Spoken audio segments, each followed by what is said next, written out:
Welcome to genius online academy. మనం ROR act 2024 records of rights 2024కి సంబంధించిన సమాచారం చూస్తే రికార్డ్ ఆఫ్ రైట్స్ 2024 అసలు తెలంగాణలో ఏర్పడిన కాంగ్రెస్ ప్రభుత్వం తీసుకొచ్చిన కొత్త చట్టమే ఆర్ఓఆర్ యాక్ట్ 2024.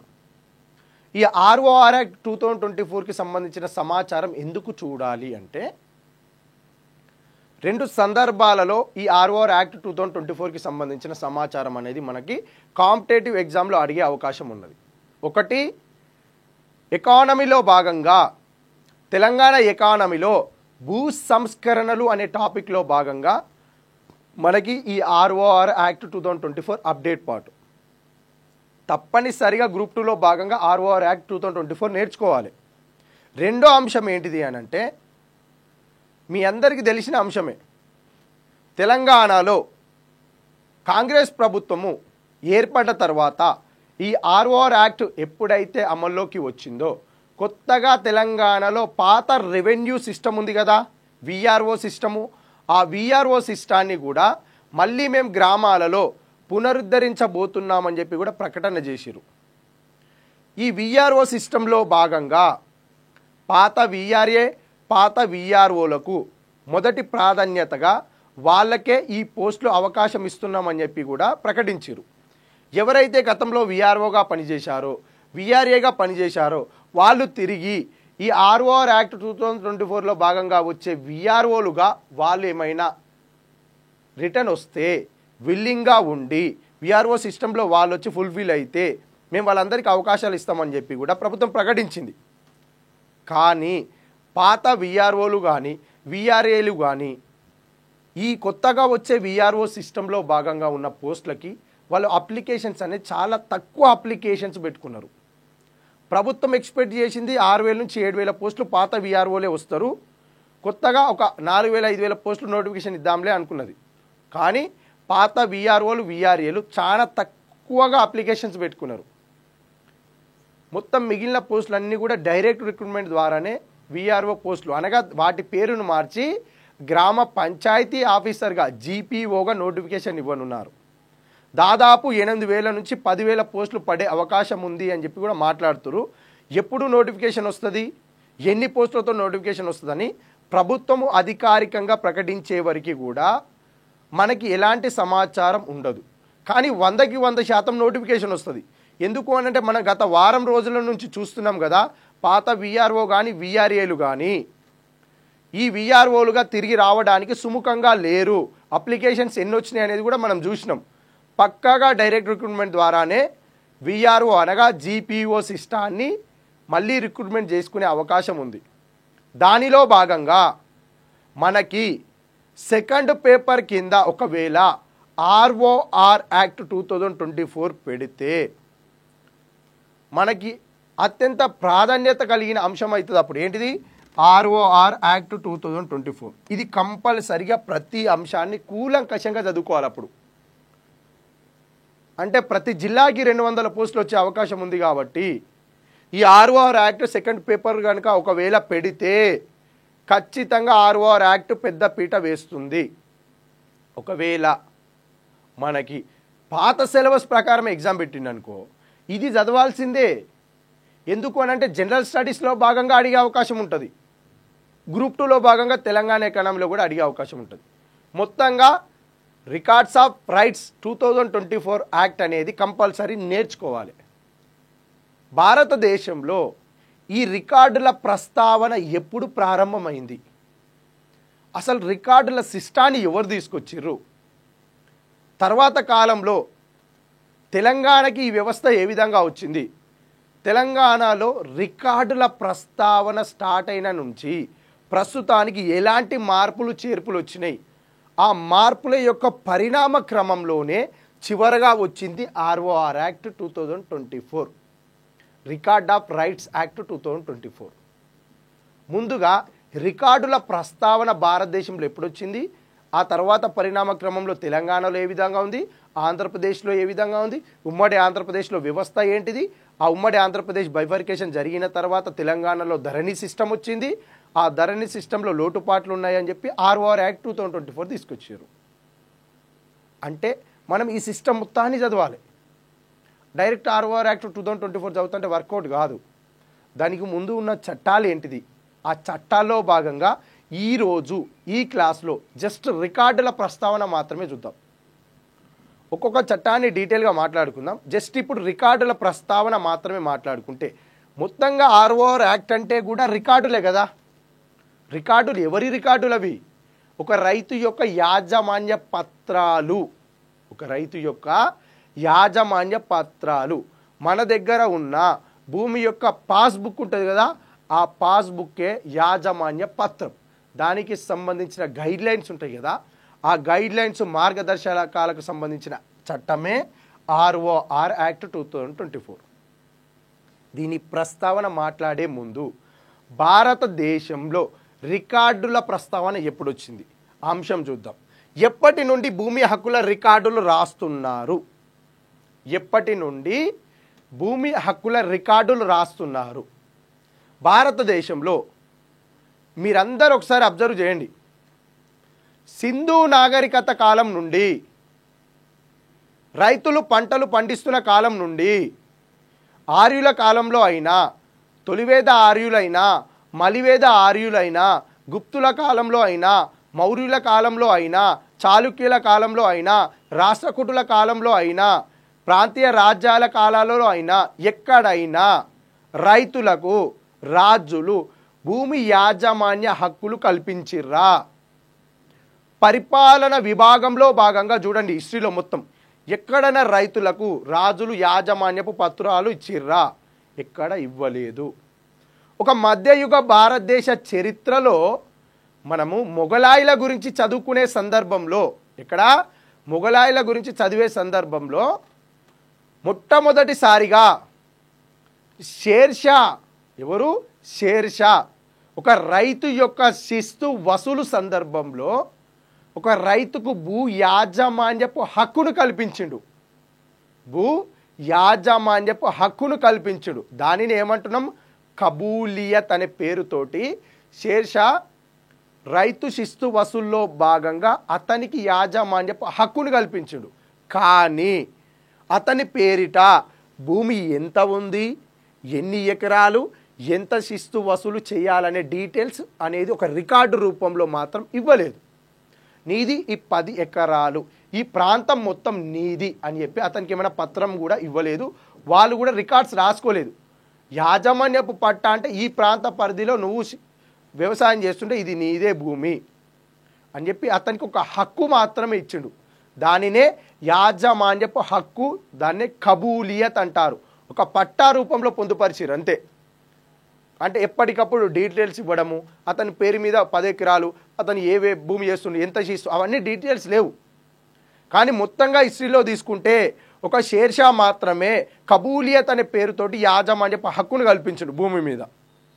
తర్వాత కాలంలో భారతదేశంలో రికార్డులు మొట్టమొదటిసారిగా రికార్డుల ప్రస్తావన ఎప్పుడొచ్చింది అని అంటే 1764లో, ఎప్పుడు 1764లో భారతదేశంలో జరిగిన యుద్ధం పేరేంటిది? బక్సార్ యుద్ధం. ఈ బక్సార్ యుద్ధంలో బ్రిటిష్ వారికి మన భారతదేశంలో ఉన్న స్థానిక రాజులకు జరిగిన యుద్ధం ఇది. ఈ యుద్ధంలో బ్రిటిష్ వారు గెలుపొందినందుకు గాను 1765లో 1765లో అలహాబాద్ సంధి చేసుకోవడం జరిగింది. ఏంటిది? అలహాబాద్ సంధి. ఈ సంధి ద్వారా భారతదేశంలో జరిగిన ఒక మార్పు ఏంటిది అని అంటే, మొట్టమొదటిసారిగా బ్రిటిష్ వారు బెంగాల్ రాష్ట్రము, బీహార్ రాష్ట్రము, ఒరిస్సా రాష్ట్రాలలో దివానీ హక్కులు పొందడం జరిగింది. ఏంటిది? దివానీ హక్కులు. ఈ దివానీ హక్కులు అంటే ఏంటిది? ఈ ప్రాంత పరిధిలో బీహారు, ఒడిస్సా, వెస్ట్ బెంగాల్ ఈ 3 రాష్ట్రాల పరిధిలో శిస్తు వసూలు చేసుకునే హక్కులు పొందిరు బ్రిటిష్ వారు. ఎవరి నుండి శిస్తు వసూలు? రైతులు పండించిన పంటకు గాను బ్రిటిష్ వారు శిస్తు వసూలు చేసుకునే హక్కులను బ్రిటిష్ వారు పొందిరు. ఏ యుద్ధం తర్వాత? బక్సార్ యుద్ధం తర్వాత జరిగిన అలహాబాద్ సంధిలో భాగంగా బెంగాల్, బీహార్, ఒరిస్సా రాష్ట్రాలలో దివానీ హక్కులు, శిస్తు వసూలు చేసుకునే హక్కులను బ్రిటిష్ వారు పొందడం జరిగింది. ఈ బ్రిటిష్ వారు రైతుల నుండి శిస్తు వసూలు చేసుకునే సందర్భంలో వాళ్ళు కొన్ని మార్గదర్శకాలను రూపొందించుకున్నారు.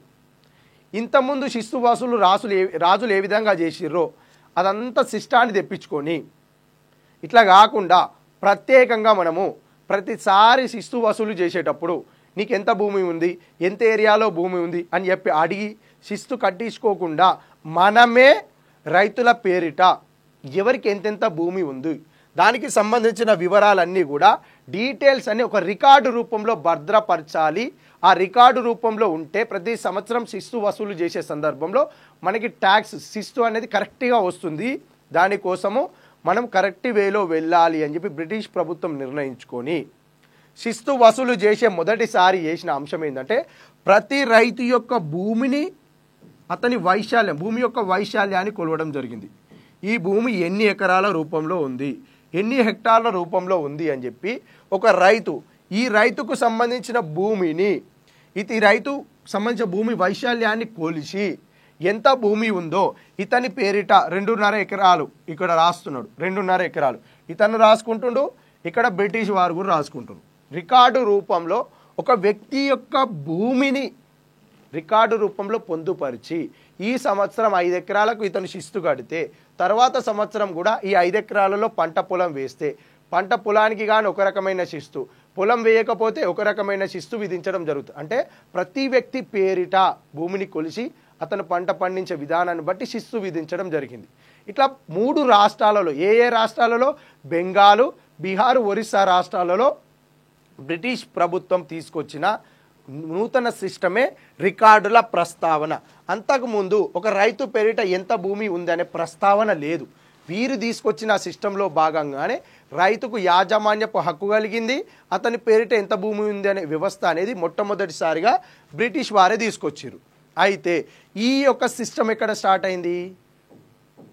అయింది? కోల్కతా ప్రావిన్స్ దగ్గర. అంటే కలకత్తా ప్రావిన్స్లో ఏవేవి ఉన్నాయి? బీహార్ ఉంది, బెంగాల్, ఒరిస్సా 3 రాష్ట్రాలు ఉన్నాయి.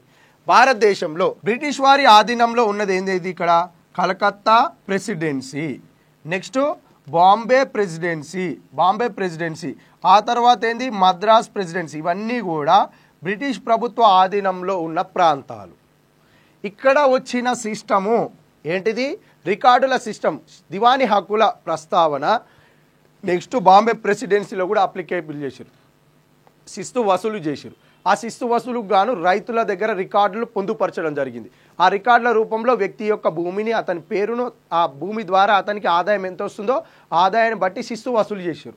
సేమ్ ఇదే సిస్టాన్ని మద్రాస్ ప్రెసిడెన్సీలో కూడా ఇంప్లిమెంట్ చేయాలి అనుకుంటే మద్రాస్ ప్రెసిడెన్సీగా పనిచేస్తున్న గవర్నర్ జనరల్ ఏమని సూచిస్తారంటే ఆ కాలంలో మీరు తీసుకొచ్చిన ఈ రికార్డుల సిస్టమ్ అనేది ఈ మద్రాస్ ప్రాంతానికి వర్తింపజేయడం కరెక్ట్ కాదు, ఆ సిస్టాన్ని ఇక్కడ మనం పెట్టలేము అని చెప్పి ఇక్కడున్న గవర్నర్ జనరల్ మద్రాస్ రెసిడెంట్ అంటే అతను నివసించే భవనం ఉంటుంది కదా, ఆ భవనం నుండి అధికారికంగా ఒక పత్రికా ప్రకటన ఇక్కడికి పంపించడం జరిగింది.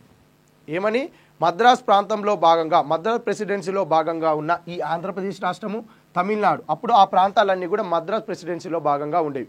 ఈ ప్రాంతాలలో భాగంగా ఉన్న రైతుల ద్వారా శిస్తు వసూలు చేసుకోవచ్చు, కానీ రికార్డుల రూపంలో మనం తీసుకురాలేము అని చెప్పి ఇక్కడున్న గవర్నర్ జనరల్ చెప్తే రికార్డుల ప్రస్తావన ఈ మద్రాస్ ప్రెసిడెన్సీకి అప్లికేబుల్ చేయలేదు. ఓన్లీ బాంబే ప్రెసిడెన్సీ, కలకత్తా ప్రెసిడెన్సీలో మాత్రమే బ్రిటిష్ వారు రికార్డులు అనేది నెలకొల్పారు. ఇప్పుడు మనం మాట్లాడుకోవాల్సిన అంశం ఏంటిది? మనకు కావాల్సిందంతా కూడా ఫైనల్గా అవుట్పుట్ ఏంటిది? మన ఆంధ్రప్రదేశ్, అప్పుడు ఉమ్మడి ఆంధ్రప్రదేశ్, ప్రస్తుత తెలంగాణ గురించి తెలవాలి ఇప్పుడు, అంతే కదా. రికార్డులు తీసుకొచ్చింది బ్రిటిష్ వారు, కానీ తెలంగాణ అప్పుడు ఎవరి ప్రాంతం పరిధిలో ఉన్నది? నిజాం పరిపాలన కాలంలో ఉన్నాం మనం. ఎవరి పరిపాలన కాలంలో? నిజాం పరిపాలన కాలంలో ఉన్నాం. ఇక్కడ ఆంధ్రప్రదేశ్లు బ్రిటిష్ వారి యొక్క పరిపాలన భాగంలో ఉన్నారు. ఈ ఆంధ్రప్రదేశ్ మద్రాస్ ప్రెసిడెన్సీలో ఉన్నప్పుడు రికార్డులు వద్దు అని చెప్పి ఎవరు చెప్పిర్రు? మద్రాస్ రెసిడెంట్ అంటే మద్రాస్ గవర్నర్ జనరల్గా ఉన్న అధికారి చెప్పిండు కదా. అయితే ఆంధ్రప్రదేశ్లో రికార్డులు ఉన్నాయా అని అడుగుతున్నా ఇప్పుడు నేను. రికార్డులు ఉన్నాయా? బ్రిటిష్ వారు పరిపాలించారు కాబట్టి రికార్డులు ఉన్నాయా వ్యక్తి పేరిట? లేవు. వద్దని చెప్పారు కదా మద్రాస్ ప్రెసిడెన్సీలో, లేవు. మరి తెలంగాణ ప్రస్తావన తీసుకుంటే తెలంగాణలో రికార్డుల ప్రస్తావన ఎప్పుడు ప్రారంభమైంది? ఇప్పుడు ఈ రెండు రాష్ట్రాలు అనేది 1956 వరకు వేరే వేరే రాష్ట్రాలు, తెలంగాణ ఆంధ్రప్రదేశ్. ఆంధ్రప్రదేశ్లో రికార్డుల ప్రస్తావన లేదు. మరి తెలంగాణలో రికార్డుల ప్రస్తావన ఎప్పుడు వచ్చింది? బ్రిటిష్ వారి ప్రభావం తెలంగాణ పైన ఎందుకు పడింది అనే అంశాలు చూస్తే 1798లో సైన్య సహకార ఒప్పందం ద్వారా బ్రిటిష్ వారి సైన్యాన్ని హైదరాబాద్ రాజ్యంలో ఉండడానికి అవకాశం ఇచ్చారు కదా. బ్రిటిష్ యొక్క రెసిడెంట్ అంటే జనరల్ ఉంటాడు కదా, బ్రిటిష్ యొక్క రెసిడెంట్ జనరల్ ఆధ్వర్యంలోనే మనం ఏం పరిపాలన చేసినా అతనికి సూచనలు చేయాలి. అదంతా మనం ఒప్పుకున్నాం. ఈ స్థానిక రాజ్యాలైన హైదరాబాద్ రాజ్యం ఇంకో రాజ్యంతో యుద్ధం చేయాలన్నా పర్మిషన్ తీసుకోవాలి బ్రిటిష్ వారితో. అలాంటి అగ్రిమెంట్ ఎప్పుడు చేసుకున్నాము? 1798లో చేసుకున్నాం కదా. ఈ సైన్య సహకార ఒప్పందంలో భాగంగా బ్రిటిష్ వారి ప్రభావం తెలంగాణలో కూడా పడ్డది. దేనిపైన? రికార్డుల రూపంలో పడింది. ఎందుకు అని అంటున్నానంటే మనకి తెలంగాణలో అప్పుడు హైదరాబాద్ రాజ్యం కాబట్టి ఈ హైదరాబాద్ రాజ్యాన్ని పరిపాలించింది ఎప్పుడు? నిజాంలు. ఈ నిజాంలలో సాలార్జంగ్ I ప్రధానమంత్రిగా ఎప్పుడైతే బాధ్యతలు స్వీకరించిర్రో, సాలార్జంగ్ I ఎప్పుడైతే ప్రధానమంత్రి బాధ్యతలు స్వీకరించిర్రో అతను మొట్టమొదటిసారిగా మన తెలంగాణ అనగా హైదరాబాద్ రాజ్యంలో రైతులకు రికార్డులు అనేది ఉండాలి అని చెప్పి ప్రస్తావన చేయడం జరిగింది. ఎందుకు రికార్డులు ఉండాలని చెప్పి సాలార్జంగ్ గారు తీసుకొచ్చిర్రు అని అంటే అతను పరిపాలన మొత్తం కూడా డైటన్ అనే ఒక అధికారి ద్వారా నేర్చుకున్నారు.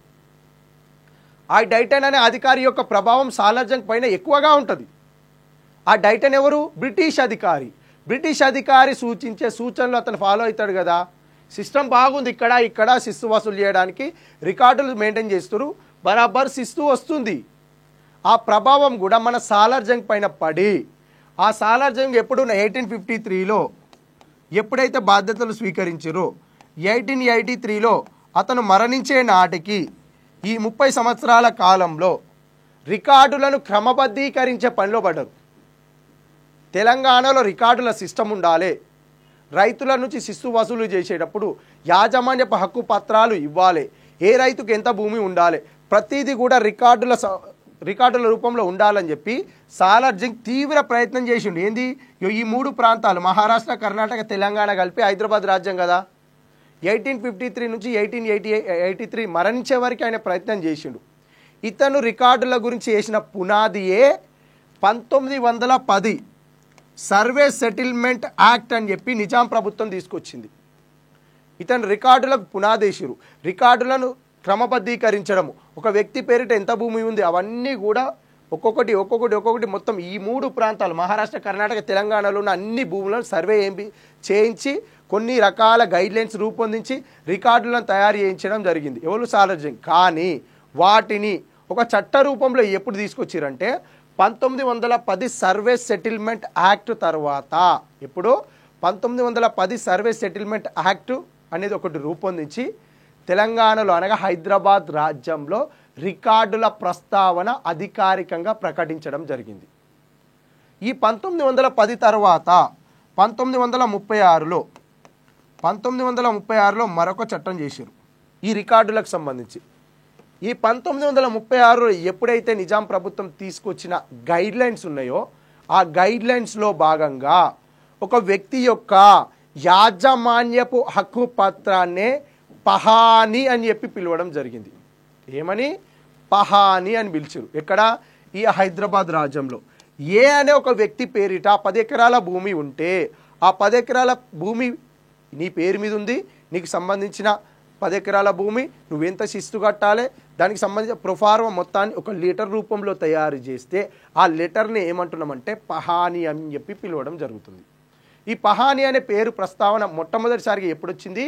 1936లో రావడం జరిగింది. ఈ 1936లో వచ్చిన పహానీ పేరు 1952లో ఈ హైదరాబాద్ రాజ్యానికి సంబంధించి హైదరాబాద్ రాష్ట్రం ఏర్పడ్డది కదా స్వతంత్రం వచ్చిన తర్వాత.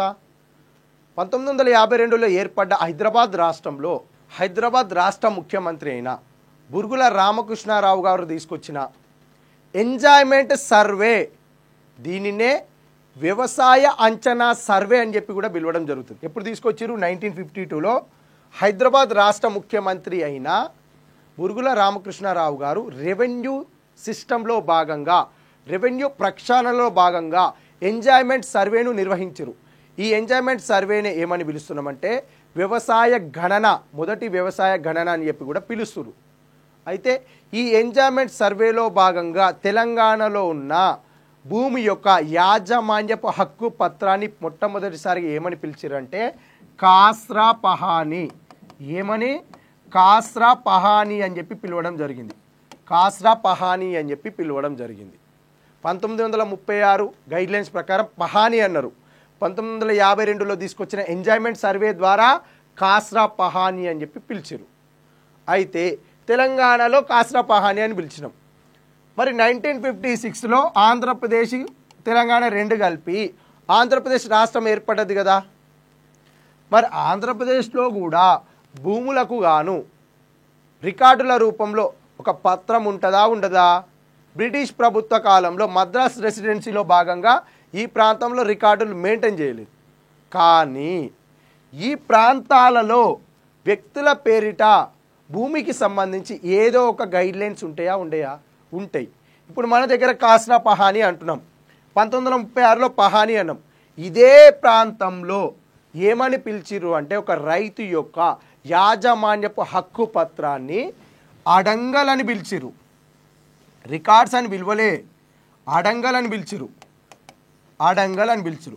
ఈ ప్రాంతాలలో రికార్డ్స్, ఈ ప్రాంతాలలో రికార్డ్స్ అన్నారు. కానీ మద్రాస్ ప్రెసిడెన్సీలో భాగంగా ఉన్న ఆంధ్రప్రదేశ్లో ఒక రైతు యొక్క యాజమాన్యపు హక్కు పత్రాన్ని ఏమని పిలిచారు అంటే అడంగల్ అని చెప్పి పిలిచి అడంగల్ పేరిట శిస్తు వసూలు చేసేవారు. తెలంగాణలో కాస్రా పహానీ అంటారు, ఆంధ్రప్రదేశ్లో అడంగల్ అంటారు.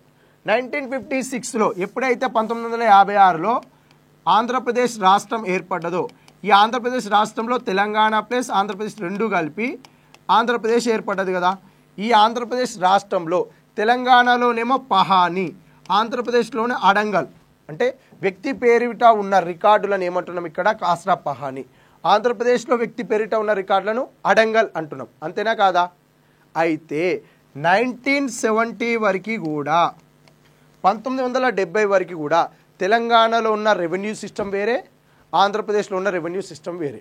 ఈ ఆంధ్రప్రదేశ్కి సంబంధించిన వ్యక్తులు తెలంగాణలో భూములు కొనాలన్నా, తెలంగాణలో ఉన్న వ్యక్తులు ఇక్కడ భూములు కొనాలన్నా, ఇది మొత్తం కలిసి రాష్ట్రం ఒకటే, కానీ సిస్టమ్ వేరు.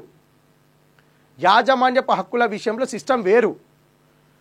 కాస్రా పహానీ అనే పదాన్ని అధికారికంగా నిజాం ప్రభుత్వము 1936లో చట్టం చేసి తీసుకొచ్చింది పహానీ అనే పేరును.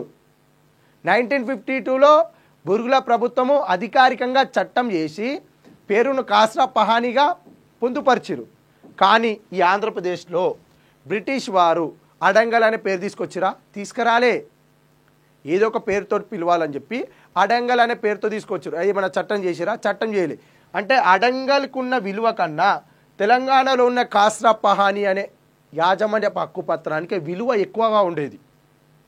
ఈ యాజమాన్యపు హక్కు పత్రానికి విలువ ఎక్కువ ఉండి ఇక్కడున్న యాజమాన్య హక్కు పత్రమైన అడంగల్కి విలువ తక్కువ ఉండడం ద్వారా ఆంధ్రప్రదేశ్ రాష్ట్రంలో ఉన్న బడా వ్యాపారులు కానీ పెద్ద పెద్ద వ్యక్తులు కానీ ఈ సిస్టమ్ సరిగ్గా ఉంటే ఎప్పటికైనా ఇబ్బంది అని చెప్పి 1970లో ప్రత్యేకంగా పట్టాదార్ పాస్ పుస్తక్ చట్టాన్ని చేయడం జరిగింది. ఎప్పుడు? 1970లో పట్టాదార్ పాస్ పుస్తక చట్టం చేయడం జరిగింది.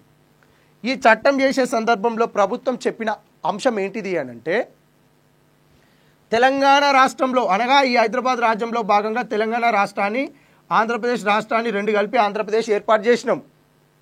ఈ తెలంగాణ ప్రాంతంలో ఉన్న రైతులు ఏదైనా బ్యాంకుకి వెళ్ళి రుణాలు తీసుకుంటే ఈ బ్యాంకులు తెలంగాణ ప్రాంతంలో ఉన్న రైతులకు రుణం ఇస్తుర్రు.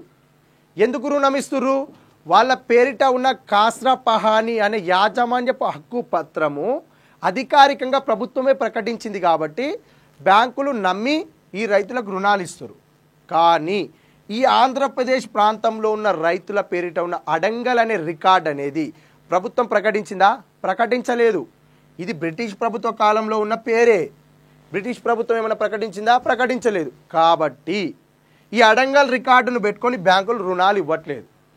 ఈ ప్రాంత పరిధి వ్యక్తులకు ఇస్తున్నారు, ఈ ప్రాంత పరిధి వ్యక్తులకు ఇవ్వట్లేదు. కాబట్టి ఆంధ్రప్రదేశ్ ప్రాంతంలో ఉన్న రైతులు ఇబ్బంది పడుతున్నారు, వ్యాపారులు ఇబ్బంది పడుతున్నారు, భూస్వాములు ఇబ్బంది పడుతున్నారు. కాబట్టి ఈ రెండింటి సిస్టాన్ని కలిపి ఒకే సిస్టాన్ని తీసుకురావాలి. ఏ సిస్టమ్ తీసుకురావాలి?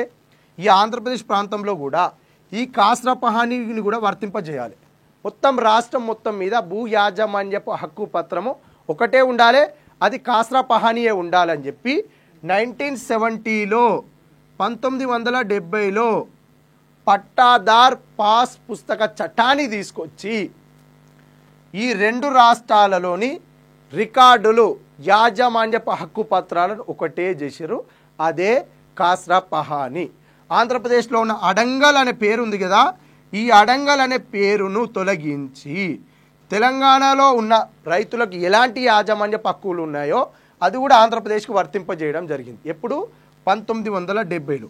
ఈ 1970లో వర్తింపజేస్తే ఇది అధికారికంగా ఎప్పటి నుంచి మార్గదర్శకాలను రూపొందించిందంటే 1980 నుంచి 89 వరకు. 1980 నుంచి 89 వరకు ఈ చట్టానికి సంబంధించిన గైడ్ లైన్స్ను రూపొందించి పూర్తి స్థాయిలో ఎప్పుడు అమలు చేశారంటే 1990 నుంచి 2000 సంవత్సరం మధ్యలో అమలు చేసి ఆంధ్రప్రదేశ్ రాష్ట్రంలో ఉన్న రైతుల పేరిట అడంగల్ని తొలగించి కాస్రా పహానీగా ఎక్కించి ఈ మొత్తం రాష్ట్రంలో ఉన్న రైతులు ఏ బ్యాంకుకి వెళ్ళినా రుణాలు వచ్చే వెసులుబాటును కల్పించారు. మళ్ళీ వాళ్ళ యాజమాన్యపు హక్కు పత్రాన్ని కూడా ఒక వ్యాలిడిటీ అంటే అది ఒక గ్యారంటీతో కూడిన అంటే మంచి యాజమాన్యపు హక్కు పత్రాన్ని ఇవ్వడం జరిగింది. ఇంతకుముందున్న అడంగల్ లాగా టెంపరీ కాకుండా పూర్తి స్థాయి యాజమాన్యపు హక్కులు ఇవ్వడం జరిగింది. అయితే ఈ 1990 నుంచి 2000 వరకు ఉన్న రికార్డులన్నీ కూడా మాన్యువల్గా ఉండేవి. అంటే ఒక పత్రం రూపంలో ఒక కాగితం రూపంలో రాసి వాళ్ళ పేరిట ఒక స్టాంప్ వేసి వాళ్ళ రైతుకి ఇచ్చేవాళ్ళు. మొట్టమొదటిసారిగా మన ఈ ఆంధ్రప్రదేశ్ రాష్ట్రంలో రికార్డులు అనేది ఆన్లైన్ సిస్టమ్కి ఎప్పుడు వచ్చినాయి? ఆన్లైన్లో భూమి యాజమాన్యపు హక్కు పత్రాలు, ఒక రైతుకు ఎంత భూమి ఉంది, ఎంత వైశాల్యంలో భూమి ఉంది, అతను ఎంత వైశాల్యంలో భూమిని కలిగి ఉన్నారు, అవన్నీ డీటెయిల్స్ అనేది ఆన్లైన్లో మొట్టమొదటిసారిగా ఎప్పుడు పొందుపరిచారంటే 2007 తర్వాత వైఎస్ రాజశేఖర రెడ్డి ప్రభుత్వము ఈ ఉమ్మడి ఆంధ్రప్రదేశ్లో రైతుల పేరిట ఉన్న భూమిని ఆన్లైన్లో ఎక్కించే విధానాన్ని తీసుకురావడం జరిగింది. ఆన్లైన్లో ఎక్కించే విధానాన్ని తీసుకొచ్చారు. తర్వాత కాలంలో 2007 తర్వాత వైఎస్ రాజశేఖర రెడ్డి మరణించారు. ఆ తర్వాత ఆంధ్రప్రదేశ్ రాష్ట్రంలో తెలంగాణ ఆంధ్రప్రదేశ్కి అల్లర్లు జరిగినాయి. ప్రత్యేక తెలంగాణ ఉద్యమం జరిగింది. 2014లో తెలంగాణ రాష్ట్రం ఏర్పడ్డది. ఫస్ట్ ఏమైంది? బ్రిటిష్ ప్రభుత్వం అన్నాం, తర్వాత నిజాంలకు వచ్చినాం. నిజాంలలో 1910 సర్వే సెటిల్మెంట్, దానికి ముందు సాలార్జింగ్ వాళ్ళు సంస్కరణలు తీసుకొచ్చారు. దేంట్లో? రికార్డుల క్రమబద్ధీకరించడం కోసం అతను ప్రయత్నం చేసిన తర్వాత సర్వే సెటిల్మెంట్ యాక్ట్ 1910 వచ్చింది.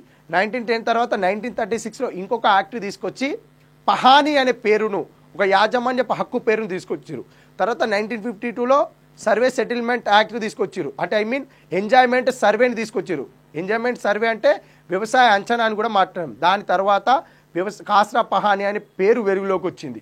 దాన్ని అన్వయింపజేసి 1970లో పట్టాదార్ పాస్తు పుస్తక చట్టం వచ్చింది. దాని గైడ్లైన్స్ అన్నీ ఇప్పటి వరకు వచ్చినాయి 2000 వరకు. ఈ 2000 వరకు ఉన్న యాజమాన్య హక్కులు అన్నీ కూడా మాన్యువల్గా ఉన్నాయి కదా, కాగిత రూపంలో ఉన్నాయి. వాటిని ఆన్లైన్లో ఎప్పుడు తీసుకొచ్చారు అంటే 2007 తర్వాత. ఆ తర్వాత తెలంగాణ రాష్ట్ర ఉద్యమ గొడవలే అయినాయి.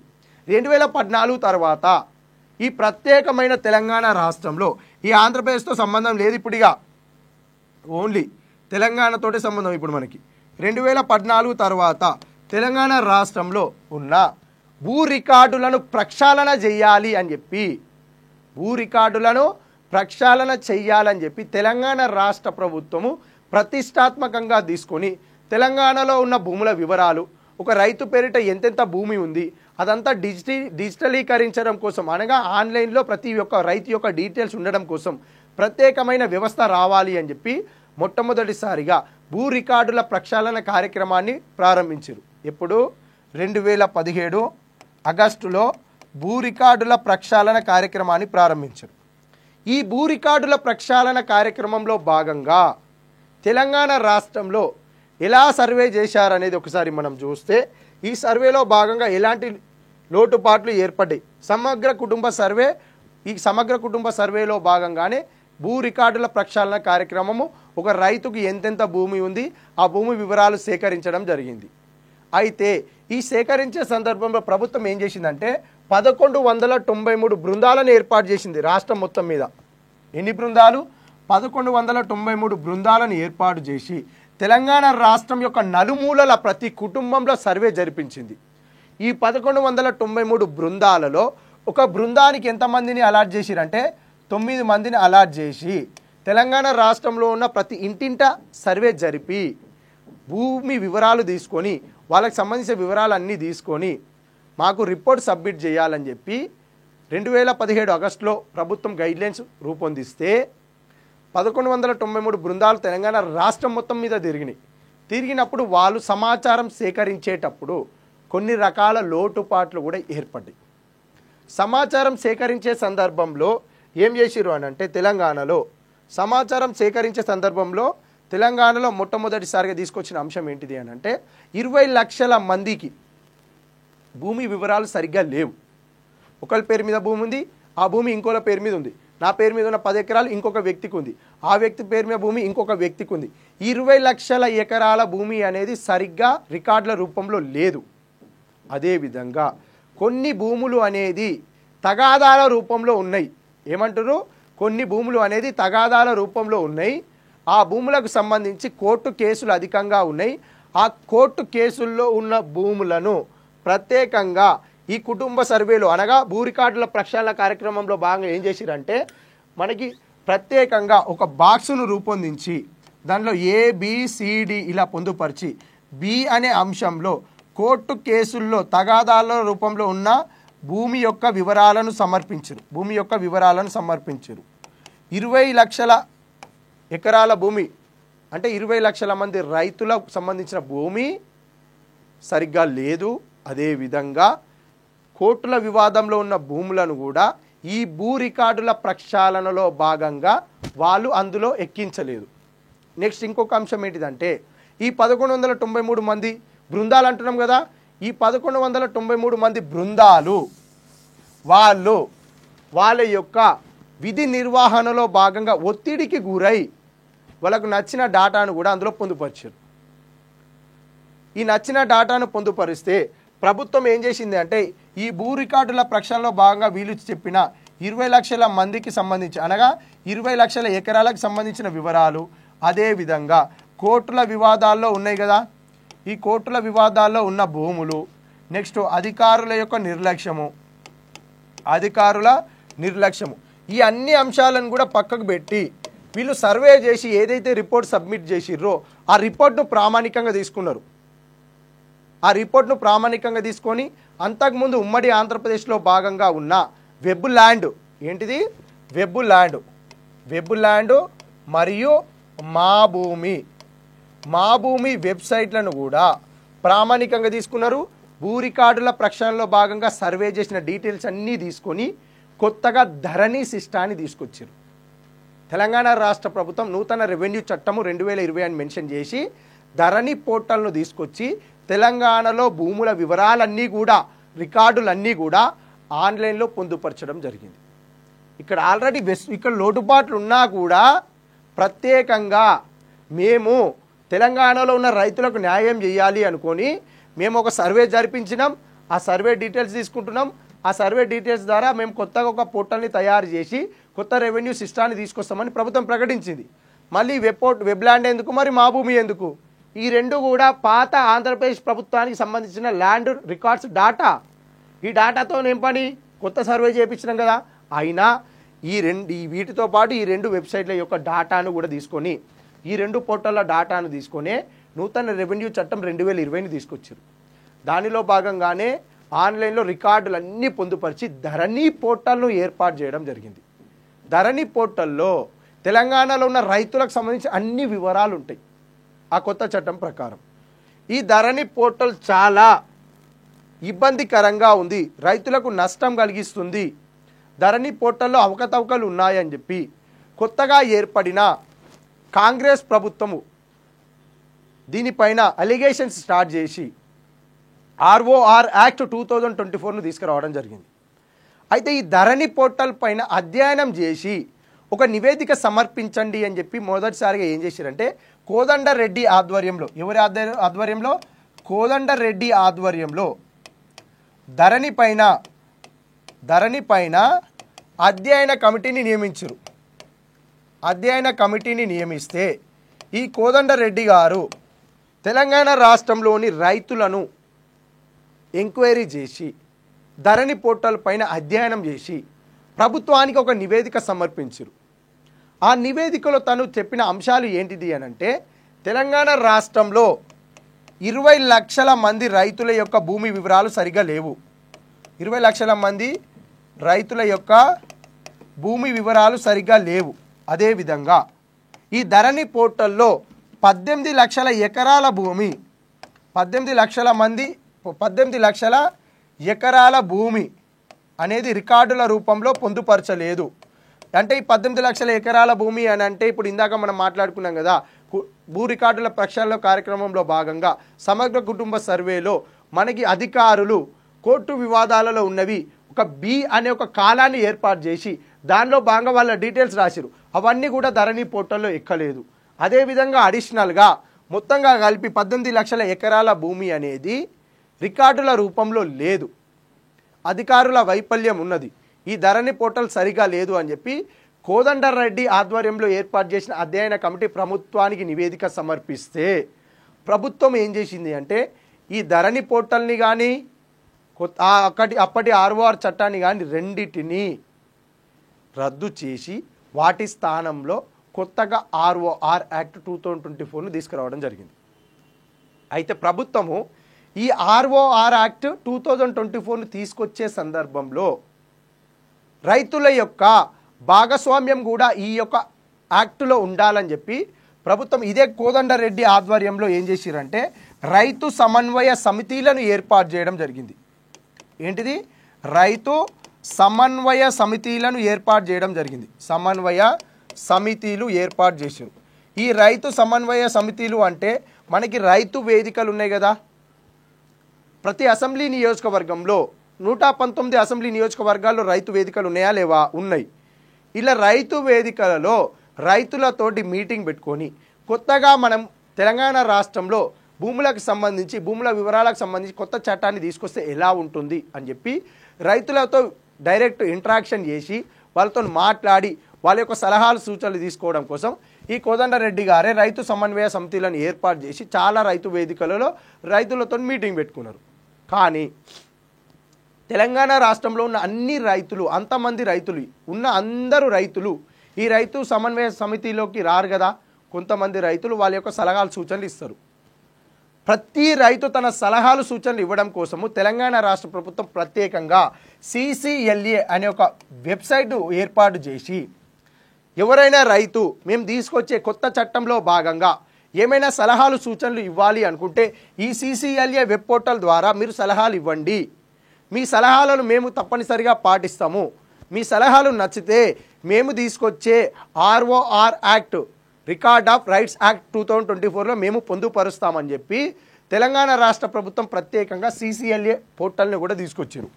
ఈ రైతు సమన్వయ వేదికల ద్వారా రైతుల సూచనలు, CCLA ద్వారా వచ్చిన రైతుల సూచనలు, కోదండరెడ్డి ఆధ్వర్యంలో ఏర్పాటు చేసిన అధ్యయన కమిటీ యొక్క సూచనలు అన్నీ కూడా సమన్వయపరుస్తూ తెలంగాణ రాష్ట్ర ప్రభుత్వము రికార్డ్ ఆఫ్ రైట్స్ యాక్ట్ 2024ను తీసుకురావడం జరిగింది. రికార్డ్ ఆఫ్ రైట్స్ యాక్ట్ 2024ను తీసుకురావడం జరిగింది. ఇప్పుడు రికార్డ్ ఆఫ్ రైట్స్ యాక్ట్ మార్గదర్శకాల ప్రకారము తెలంగాణ రాష్ట్రంలో ఉన్న రైతుల యొక్క వివరాలు, వాళ్ళకి సంబంధించిన భూమి, వాళ్ళు ఎంతెంత భూమి కలిగి ఉన్నారు అన్నీ కూడా ఈ కొత్త చట్టం ప్రకారమే మార్గదర్శకాలు జారీ చేస్తారు. కొత్త చట్టం ప్రకారమే ఆన్లైన్ సిస్టమ్ ఉంటుంది. అవన్నీ కూడా మనం చూడాలి, ఒక్కొక్క అంశం చూసుకుంటే వెళ్ళాలి. ఏదైతే గత ప్రభుత్వం తీసుకొచ్చిన ఆన్లైన్ సిస్టమ్ ధరణి పోర్టల్ ఉంది కదా, ఆ ధరణి పోర్టల్ స్థానంలోనే భూభారతి పోర్టల్ను తీసుకురావడం జరిగింది. ఏంటిది? భూభారతి. ధరణి స్థానంలో తీసుకొచ్చిందే భూభారతి. మనం ఇప్పుడు ఏం చేయాలి? ఆర్ఓఆర్ యాక్ట్ 2024కి సంబంధించిన డీటెయిల్స్ చూడాలి. భూభారతిలో భాగంగా ఎలాంటి గైడ్లైన్స్ ఉన్నాయో వాటి డీటెయిల్స్ చూసుకుంటూ రావాలి. ఒక్కొక్క అంశం చూసుకుంటూ రావాలి. అంటే మనము ప్రత్యేకంగా ఇంతసేపు మాట్లాడుకున్నది ఏంది? రికార్డ్స్ ఆఫ్ రైట్స్ యాక్ట్ 2024లో భాగంగా దానికి పూర్వము భారతదేశంలో రికార్డుల ప్రస్తావన, ఆంధ్రప్రదేశ్లో రికార్డుల ప్రస్తావన, తెలంగాణలో రికార్డుల ప్రస్తావన ఏ విధంగా ఉంది. ఉమ్మడి ఆంధ్రప్రదేశ్లో వచ్చిన పట్టాదార్ పాస్ పుస్తక చట్టం. ఈ పట్టాదార్ పాస్ పుస్తక చట్టానికి సంబంధించి ఇక్కడ చూస్తే ఇది ధరణి పోర్టల్కి సంబంధించిన పిక్ అయితే ఇది చూడండి. మనం 1970లో వచ్చిన పట్టాదార్ పాస్ పుస్తక చట్టం అన్నాం కదా, దానికి సంబంధించిన మార్గదర్శకాలు ఇవన్నీ. పట్టాదార్ పాస్ పుస్తక చట్టంకి సంబంధించి అంటే పట్టాదార్ పాస్ పుస్తక చట్టం అయిపోయిన తర్వాత 2007లో ఆన్లైన్ సిస్టమ్ తీసుకురావడం జరిగింది వైఎస్ రాజశేఖర రెడ్డి గారు, భూములకు సంబంధించిన వివరాలు. ఆ తర్వాత తెలంగాణ రాష్ట్రం ఏర్పడ్డది. తెలంగాణ రాష్ట్రం ఏర్పడ్డ తర్వాత ఒక్కొక్క అంశాన్ని మొత్తం కూడా తీసుకొని మనము మాట్లాడుకున్నాం. ఈ అంశాలన్నీ మనకి కవర్ అయినాయా లేవో చూసుకోవాలి. ఇప్పుడు ఎప్పటి నుండి భూమి హక్కుల రికార్డులు రాస్తున్నారు? ఎప్పుడు? బ్రిటిష్ ప్రభుత్వ కాలం నుంచి రికార్డులు రాస్తున్నాం. రికార్డుల అవసరం ఏమిటి? రికార్డుల అవసరం ఏమిటి? రికార్డుల అవసరం ఎందుకు? ఒక వ్యక్తి యొక్క యాజమాన్యపు హక్కు, అతని శిస్తు ఎంత చెల్లించాలి, కంపల్సరీగా రికార్డులు కావాలి. అదేవిధంగా బ్రిటిష్ ప్రభుత్వము ప్రతి సంవత్సరము రికార్డులను క్రమబద్ధీకరించేవాళ్ళు. ఎందుకు క్రమబద్ధీకరించేవాళ్ళు? ఒక రైతు యాజమాన్యంలో ఉన్న భూమి అతను ఇంకొక వ్యక్తికి అమ్ముకుంటే అతని పేరిట ఉన్న భూమి ఇంకో పేరు మీద ఎక్కుతుందా కదా? ఎక్కాలి అని అంటే రికార్డులు వాళ్ళే రాసుకోవాలి. ఎవరు? బ్రిటిష్ వారే రాసుకోవాలి. ఇప్పుడంటే రిజిస్ట్రేషన్ ఆఫీసులు ఉన్నాయి, అప్పుడెక్కడి లేవు కదా. ఆ రికార్డులను ఎప్పటికప్పుడు క్రమబద్ధీకరించేవారు. ఇలా తెలంగాణ ప్రాంతంలో కూడా ఒక రైతు పేరిట ఉన్న భూమి ఇంకొక రైతు పేరు మీద మారడాన్ని, ఆ రికార్డుల క్రమబద్ధీకరణని 1936లో తీసుకొచ్చిన చట్టం ప్రకారం ఏమని పిలిచారంటే జమాబందీ అని పిలిచారు. ఏమని? జమాబందీ అని చెప్పి పిలవడం జరిగింది. అదేవిధంగా అడంగల్ అని చెప్పి మాట్లాడుకున్నాం ఆంధ్రప్రదేశ్ రాష్ట్రానికి. పహానీ అంటే మన తెలంగాణ ప్రభుత్వానికి హైదరాబాద్ రాజ్యంలో భాగంగా తీసుకొచ్చారు హక్కు రికార్డుల పత్రము. కాస్రా పహానీ అంటే 1952లో చేసిన ఎంజాయ్మెంట్ సర్వే, దాన్ని వ్యవసాయ అంచనానం కదా, దానినే కాస్రా పహానీ అని చెప్పి పిలుస్తున్నాం. ఈ రెండు అవసరం లేదు, ఒకటే కావాలి ఆంధ్రప్రదేశ్ తెలంగాణకి మొత్తంగా కలిపి అని చెప్పి పాస్బుక్ అనే ఒక ప్రస్తావన ఎప్పుడు తీసుకొచ్చారు? 1970లో పట్టాదార్ పాస్ పుస్తక చట్టం ద్వారా ఒక రైతుకు యాజమాన్యపు హక్కు ఒక పాస్ పుస్తక రూపంలో తీసుకురావడం జరిగింది. పాస్బుక్ రూపంలో తెలంగాణ రైతులకు ఏదైతే పహానీ, కాస్రా పహానీ ఉందో అది ఆంధ్రప్రదేశ్ ప్రజలకు కూడా వర్తింపజేశారు. దానినే పాస్బుక్ రూపంలో తీసుకొచ్చారు. ఎప్పుడు? 1970లో. నెక్స్ట్ ధరణి పోర్టల్. ధరణి పోర్టల్ కోసం ప్రభుత్వం ఏం చేసింది? కుటుంబ సర్వేని నిర్వహించింది. భూ రికార్డుల ప్రక్షాళన కార్యక్రమాన్ని చేపట్టి దాని యొక్క అంశాలను, వెబ్లాండ్కి సంబంధించిన అంశాలను, మా భూమికి సంబంధించిన అంశాలన్నీ కలిపి ధరణి పోర్టలు రెవెన్యూ సిస్టాన్ని తీసుకొచ్చారు. దీనిలో లోటుపాట్లు ఉన్నాయని చెప్పి కోదండరెడ్డి ఆధ్వర్యంలో కమిటీని నియమిస్తే ఆ కమిటీ సూచనల మేరకు రైతు సమన్వయ వేదికల ద్వారా రైతుల సూచనలు, CCLA పోర్టల్ ద్వారా రైతు సూచనలు అన్నీ తీసుకొని కొత్త చట్టాన్ని ఏర్పాటు చేశారు. ఆ కొత్త చట్టంలో భాగంగా వచ్చిందే రికార్డ్స్ ఆఫ్ రైట్ యాక్ట్ 2024. ధరణి స్థానంలో వచ్చిందే భూభారతి పోర్టల్. ఇవన్నీ అంశాలు చూసుకొని, ఇవన్నీ జస్ట్ రికార్డులు అనే అంశం గురించి మనము భూ సంస్కరణలో భాగంగా ఉన్న కౌలుదారుల చట్టాలు, భూ సంస్కరణల చట్టాలు, భూగరిష్ట పరిమితి చట్టాలు కూడా చూసుకోవాలి. దీనిలో రెవెన్యూ సిస్టంలో భాగంగా ప్రస్తుతానికి మనం రికార్డుల గురించే మాట్లాడినాం. నెక్స్ట్ క్లాస్లో ROR యాక్ట్ 2024కి సంబంధించిన డీటెయిల్స్ మొత్తం కూడా మాట్లాడుకున్నాం. అసలు ఎలాంటి గైడ్లైన్స్ పొందుపరిచారు, వివరాలు ఏంటిది, భూభారతి పోర్టల్ ఎందుకు తీసుకొచ్చిర్రు, భూభారతి పోర్టల్లో ఉన్న అంశాలు ఏంటిది, ఆ మార్గదర్శకాలు ఏంటిది, మొత్తం కూడా ROR యాక్ట్ 2024 భూభారతి చట్టానికి సంబంధించిన డీటెయిల్స్ అన్నీ కూడా నెక్స్ట్ క్లాస్లో మాట్లాడుకుందాం. Thank you.